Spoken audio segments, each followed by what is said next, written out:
Hello everyone, welcome to the FanLeague YouTube channel. I'm a brand ambassador, which I'm quite proud of to say. As you No should one's be. really asked me to do that before. So is Iain Macintosh. There he Okay. is. There's Ian. We've just been doing the One for the Weekend podcast, which is on the Bullshit channel. Go and check that out. We've been chatting all sorts, literally all sorts. Premier League stuff, Kroenke. There was some soldiers lost in battle, some universal football truths spoken about as well. But we thought we'd do a couple of quick chats about some other stuff that you can enjoy on the FanLeague YouTube channel. And the one that we've stumbled across, kind of, started with Raheem Sterling, but then we thought we'd go a bit broader than that. We'll talk about Man City, because I believe they are quite clearly the best team in the league. Oh, yeah. By quite a way. Oh, yeah. It feels like that. I'm not sure about Man United at all. Oh, if I'm really? honest. I think they're good. I think we were talking about in the podcast how they've got real size. They've got the things you need to win games. Something that someone like Arsene Wenger seems to have just ignored for a long, long time. Like sometimes you're not going to be better than the opposition. So like Southampton, when you get 1-0 up, just have 8 6'4" people on the pitch, and they can bomb you as much as they like. You're still gonna win those games. That said, I think against the better teams this season, I think Man United will come unstuck a little bit. They haven't really played anyone that great yet. Man City played Chelsea and dominated them. I thought they were by far the better side, and the options that they have, in particular going forward, is absolutely incredible. Oh, yeah. There's no doubt in my mind that Man City are the better team, with more players who can change a game than anyone else in the league. The only issue is that I don't think Manchester United are going to have to change many games. They just start at a certain level and gradually increase, and then, coming back against them is very, very hard. Yeah. I couldn't put cigarette paper between the two of them at the moment. Really? I think You there'll think be it's that one. close? Yeah, there'll be 1 and 2. They're both very different teams, and I certainly, I love watching City play, because you never know what you're going to get in terms of personnel, in terms of tactics, in terms of the tone that they play in. They can do so many different things. I'm very sad that Mendy has picked up that injury though, because I haven't seen many people start in the Premier League coming from overseas and just hit the ground that fast. Yeah. Which may Quite be how he injured himself. Yeah. So just looking at the squad here, we were going to start with Raheem Sterling, who it's the international break at the moment, and I was chatting with the guys in the office about just how good is he. He's 22 years old. People forget how young he is. He's had a great start to the season. It feels like he's really got something to prove, and the biggest problem with him has been his goal scoring or his inability to finish. But it feels like is he getting more chances, or do you think he's just getting better? Well, Guardiola's been on his case. After I was at the Bournemouth game where they won, where he scored in the last moments. Yeah. And Guardiola was saying, we said to him, "You're doing really well. You've just got to score more goals," and he's done that. He's got 5 in the league already, which is second highest in the coming team. from this stats book. Magic numbers. He's got his own folder. My pride and joy. The people Your they topic, laugh. but you've got a topic book as well. They laugh at me in the street, but I've got my numbers.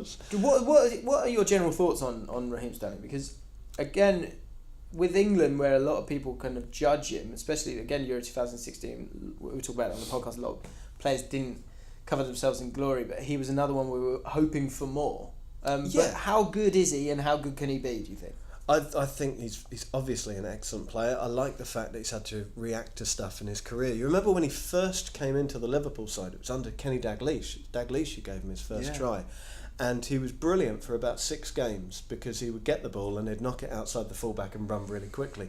And in the Premier League, you've got to adapt quickly because people learn. And sure enough, he was found out instantly and straight back in the resis.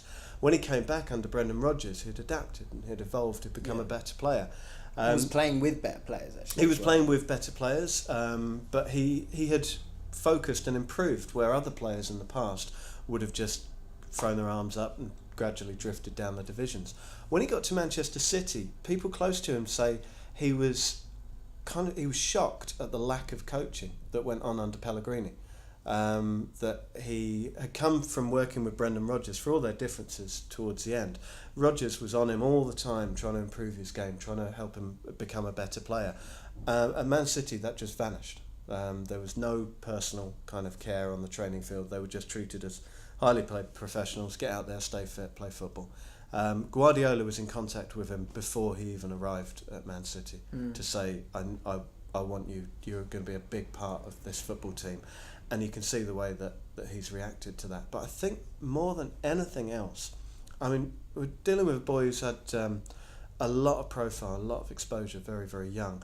And he's often been picked upon more than other players in the team. Nice was a prime example of this. Harry Kane, England's golden boy, who on the earlier podcast I've spoken very, very highly of, he was appalling in Nice. And yet there was barely any mention of that. Sterling, on the other hand, got absolutely eviscerated. And the other thing he has to put up with is that boy cannot do right, because he'll spend a lot of money on something, like his mum's house, and that gets all over the papers as a bad thing to do. He's a young man with too much money.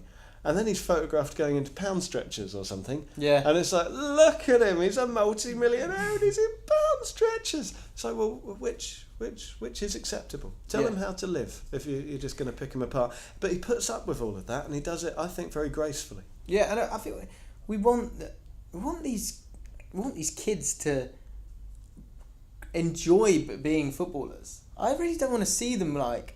I feel that a little bit in. I think Rooney's fighting to enjoy football sometimes. I think it's kind of been beaten out of him a little bit. I think he's enjoying his life outside of it sometimes, maybe a little bit too much. But I worry for a lot of footballers now that you don't see any like that Euro 90s. Again, we're talking about on the podcast, Euro 96 team. All of those players were leaders. All of those players were stood up to be counted. All those players, there's little moments where you can imagine them having a bit of fun with the crowd, or having a little smile on their face, or doing something a bit cheeky. And I think that's part of it. That's good. That character's going to get you through moments as well. And I think so when I first was trying to get into production, I reported on the youth team for QPR, and he was like 14, and he was just unbelievable. And it must be, watching him now, I think, he's only 22, but people have probably been expecting so much of him for so long. And with it being such a global game now, and the inches being so small, I think you have to give him a lot of slack, because if we don't, we're going to miss out on someone who I think has got everything that you need to be a world-class modern footballer. Yeah, absolutely. And you also have to accept, again, we talked about on the podcast, the human aspect. He's a young man. You're a young man in comparison to me. I used to be a young man. And at that age, and with nowhere near that sort of... Let's not even... Let's leave it at that. Nowhere near that sort of money, I got myself into enough trouble. So, we need to go a little easier on them, because one of the things you do hear from England players is that when they're out there, they don't want to play the risky ball, that big through ball that could cut a defence open. They don't want to do it because they'll know they'll have 80,000 people in Wembley, or significantly fewer recently, getting on their case straight away. And there's a fear factor there, and that just holds us all back. So let us know what you think. Raheem Sterling, how good is he? And do you think he needs to be given a bit more credit for the talent that he has at such a young age and what he's done so far? And also, Man City, are they going to win the league? And if they are going to win the league, by how many points? Predict now. Do it in the comments below. If you haven't subscribed to FanLeague, we're going to be doing little videos off the back of the One for the Weekend podcast every single week. So subscribe to FanLeague right now if you don't want to miss them.